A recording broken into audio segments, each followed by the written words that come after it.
আসসালামু আলাইকুম, সবাইকে স্বাগত জানাচ্ছি আমার দেশ মর্নিং নিউজে।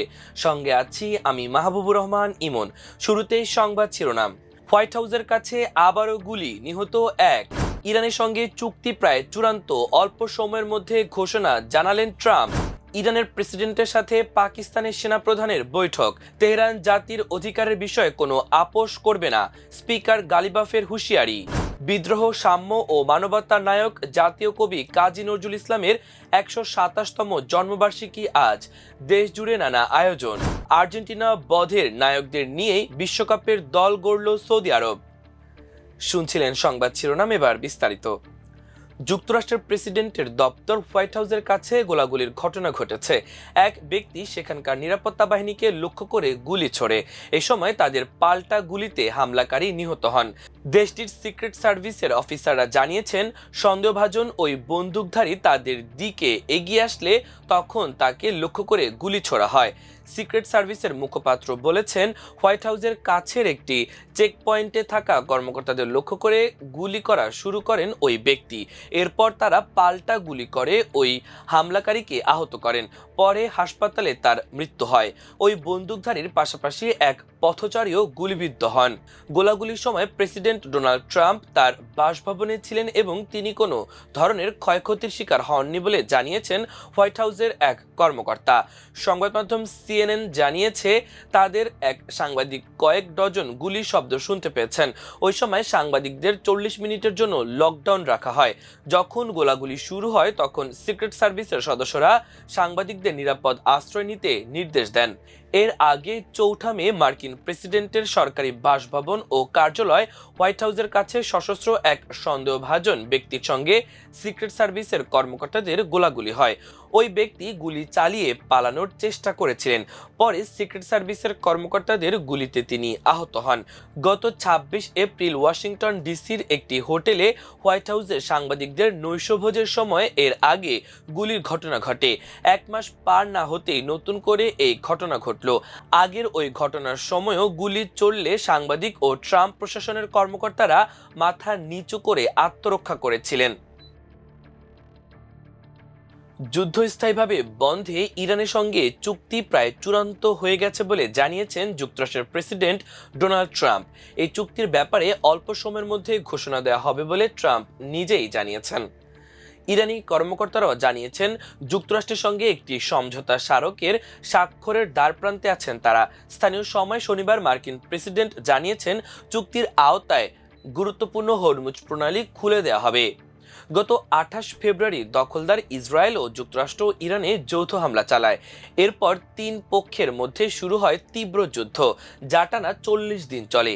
যুদ্ধ শুরুর পরই তেহরান হরমুজ প্রণালী বন্ধ করে দেয়, যেখান দিয়ে বিশ্বের ২০% জ্বালানি সরবরাহ হয়। ট্রাম্প হরমুজ নিয়ে এমন তথ্য জানানোর পর ইরানের ইসলামী বিপ্লবী গার্ডের একটি সূত্র বার্তা সংস্থা ফার্স নিউজকে জানায়, হরমুজ ইরানের ব্যবস্থাপনার মধ্যেই থাকবে। আর ট্রাম্প এ নিয়ে যে ঘোষণা দিয়েছে সেটিকে সূত্রটি অপূর্ণাঙ্গ এবং অবাস্তব বক্তব্য হিসেবে অভিহিত করেছে। তবে নিউ ইয়র্ক টাইমকে ইরানের অপর ৩ কর্মকর্তা বলেছেন, যুক্তরাষ্ট্রের সঙ্গে সমঝোতা স্মারকে স্বাক্ষর হলে হরমুজ প্রণালী খুলে দেওয়া হবে। যুক্তরাষ্ট্র তাদের নৌ অবরোধ তুলে নেবে। অপরদিকে ইরান কোনো টোল বা ফি ছাড়া হরমুজে জাহাজ চলাচল করতে দেবে। তারা আরও বলেছেন, এই চুক্তির আওতায় সব ফ্রন্টে যুদ্ধ বন্ধ হবে, যার মধ্যে লেবাননও থাকবে। অপরদিকে চুক্তির অংশ হিসেবে ইরানের জব্দ করে রাখা অর্থের মধ্যে $২৫ বিলিয়ন ছেড়ে দেবে যুক্তরাষ্ট্র। এদিকে ট্রাম্প তার নতুন বক্তব্যে ইরানের সমৃদ্ধকৃত ইউরেনিয়ামের বিষয়টি উল্লেখ করেননি। ইরান জানিয়েছে, বর্তমান আলোচনায় ইউরেনিয়াম নিয়ে কোনো কথা হচ্ছে না।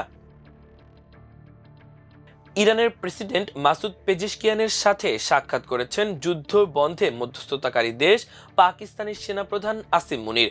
শনিবার সকালে তেহরানে তাদের এ সাক্ষাৎ হয়। এ বৈঠকে ইরানের প্রেসিডেন্ট মাসুদ পেজেশকিয়ান সাফ জানিয়ে দেন, ইরান আন্তর্জাতিক নিয়মকানুনের প্রতি সবসময় দায়বদ্ধ। তেহরান কেবল ইরানের মানুষের বৈধ অধিকারটুকুই ফিরে পেতে চায়। তবে মার্কিন যুক্তরাষ্ট্রের সাথে আলোচনার অতীত ইতিহাস ভালো নয়, তাই মার্কিনদের সাথে যে কোনো ধরনের দ্বিপক্ষীয় বা বহুপক্ষীয় আলোচনায় এবার তারা সর্বোচ্চ সতর্কতা বজায় রাখছেন। গুরুত্বপূর্ণ এ বৈঠকে পেজেশকিয়ান আরও বলেন, মুসলিম বিশ্ব হলো একটি একক শরীরের মতো, তাই মানুষদের নিজেদের ভাগ্য পরিবর্তন ও যে কোনো ধরনের অভ্যন্তরীণ বিরোধ মেটাতে পারস্পরিক সহযোগিতা ও ঐক্য গড়ে তোলার কোনো বিকল্প নেই। অর্থনৈতিক, সামাজিক ও সাংস্কৃতিক বন্ধন জোরালো করার মাধ্যমেই এই সংহতি বাস্তব রূপ পাবে। এদিকে ইরান তার জাতি ও দেশের অধিকারের বিষয়ে কোনো আপোষ করবে না। শনিবার তেহরানে এক বৈঠকে পাকিস্তানি সেনাপ্রধানকে এই কথা বলেছেন ইরানের শীর্ষ আলোচক ও সংসদ স্পিকার মোহাম্মদ বাঘের গালিবাফ। গালিবাফ বলেন, যুদ্ধবিরতির সময় ইরানের সশস্ত্র বাহিনী তাদের সক্ষমতা পুনর্গঠন করেছেন এবং যুক্তরাষ্ট্র যদি নির্বোধের মতো আবার যুদ্ধ শুরু করে তবে তার পরিণতি হবে আরো বিধ্বংসী ও তিক্ত। ইরানের রাষ্ট্রীয় সম্প্রচার মাধ্যম IRIVর তথ্যমতে শুক্রবার গভীর রাতে মুনির ইরানের পররাষ্ট্রমন্ত্রী আব্বাস আরাগচির সঙ্গে সাক্ষাৎ করেন, যা মধ্যরাতের পরেও চলে। পরে তারা ইরানের প্রস্তাব নিয়ে দ্বিতীয় একটি বৈঠক করেন। পররাষ্ট্র মন্ত্রণালয়ের একজন মুখপাত্র বলেছেন, মতপার্থক্য এখনও ব্যাপক রয়ে গেছে। বাংলা সাহিত্য, সঙ্গীত ও সাম্য ও বিদ্রোহের চেতনায় যিনি আজকেও অনুপ্রেরণার প্রতীক, সেই জাতীয় কবি কাজী নজরুল ইসলামের ১২৭তম জন্মবার্ষিকী আজ। বিদ্রোহ, মানবতা ও অসাম্প্রদায়িকতার কবিকে স্মরণ করতে রাজধানী ঢাকা থেকে শুরু করে ময়মনসিংহের ত্রিশাল, কুমিল্লা, চট্টগ্রাম সহ দেশের বিভিন্ন স্থানে আয়োজন করা হয়েছে আলোচনা সভা, সাংস্কৃতিক অনুষ্ঠান, কবিতা আবৃত্তি, নজরুল সঙ্গীত পরিবেশনা ও স্মরণ অনুষ্ঠান।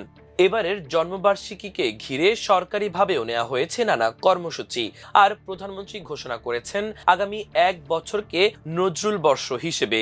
জাতীয় পর্যায়ের মূল অনুষ্ঠান অনুষ্ঠিত হচ্ছে ময়মনসিংহের ত্রিশালে, যেখানে কবির স্মৃতি বিজড়িত জাতীয় কবি কাজী নজরুল ইসলাম বিশ্ববিদ্যালয় ও নজরুল একাডেমি প্রাঙ্গণে দিনব্যাপী সাংস্কৃতিক আয়োজন, আলোচনা সভা ও নজরুল সঙ্গীত পরিবেশনার ব্যবস্থা করা হয়েছে। গতকাল শনিবার উদ্বোধনী অনুষ্ঠানে প্রধানমন্ত্রী তারেক রহমান আগামী ১ বছরকে নজরুল বর্ষ ঘোষণা করেন। আজ রাজধানী ঢাকায় বাংলা একাডেমি জাতীয় কবির জন্মবার্ষিকী উপলক্ষে সেমিনার, নজরুল পুরস্কার প্রদান ও সাংস্কৃতিক অনুষ্ঠানের আয়োজন করেছে।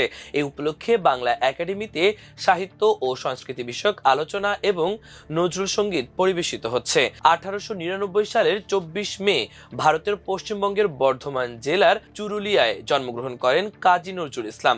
বাংলা সাহিত্য ও সঙ্গীতে তার অসামান্য অবদানের পাশাপাশি সাম্য, মানবতা ও বিদ্রোহের বাণী আজও বাঙালির চেতনায় অমলিন ও অমর হয়ে আছে।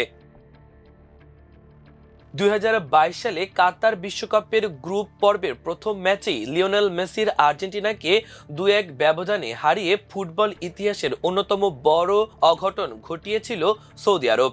আসন্ন 26 বিশ্বকাপেও সেই জায়ান্ট বধের ধারা বজায় রাখতে মরিয়া মধ্যপ্রাচ্যের এই দেশটি।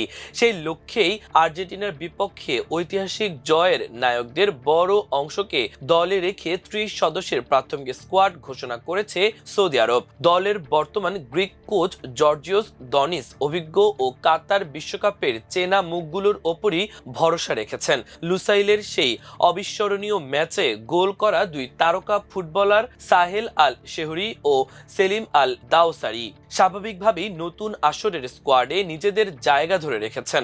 এছাড়া আর্জেন্টিনার একের পর এক আক্রমণ রুখে দিতে এবং 5টি অসাধারণ সেভ করে ম্যাচ সেরা হওয়া গোলরক্ষক মোহাম্মদ আল ওয়াইস এবারও যাচ্ছেন যুক্তরাষ্ট্রের বিমানে। সেই ঐতিহাসিক ম্যাচের একাদশে থাকা রক্ষণভাগের সৌদ আব্দুল হামিদ, হাসান আল তোম্বাক্তি এবং মাঝ মাঠের চালিকা শক্তি মোহাম্মদ কান্নুকেও দলে রেখেছেন কোচ দনিস। টানা 2 বিশ্বকাপে অন্তত একটি করে ম্যাচ জেতা সৌদি আরব এবার গ্রুপ পর্বে বেশ কঠিন পরীক্ষার মুখোমুখি হবে। আগামী 15 জুন মায়ামি স্টেডিয়ামে সাবেক বিশ্ব চ্যাম্পিয়ন উরুগুয়ের বিপক্ষে প্রথম ম্যাচ খেলবে তারা। একই গ্রুপে রয়েছে আরেক সাবেক বিশ্ব চ্যাম্পিয়ন স্পেন, যাদের বিপক্ষে ম্যাচ 21 জুন। 26 জুন তারা শেষ গ্রুপ ম্যাচ খেলবে নবাগত কেপ ভার্দের সঙ্গে। তাদের শেষ দুটি ম্যাচের ভেন্যু আটলান্টা স্টেডিয়াম ও হাউস্টন স্টেডিয়াম। প্রিয় দর্শক, আমাদের আজকের মর্নিং নিউজের আয়োজন এ পর্যন্তই। সবাই ভালো থাকুন, সুস্থ থাকুন, আমাদের সঙ্গেই থাকুন। এতক্ষণ সঙ্গে থাকার জন্য অসংখ্য ধন্যবাদ। আল্লাহ হাফেজ।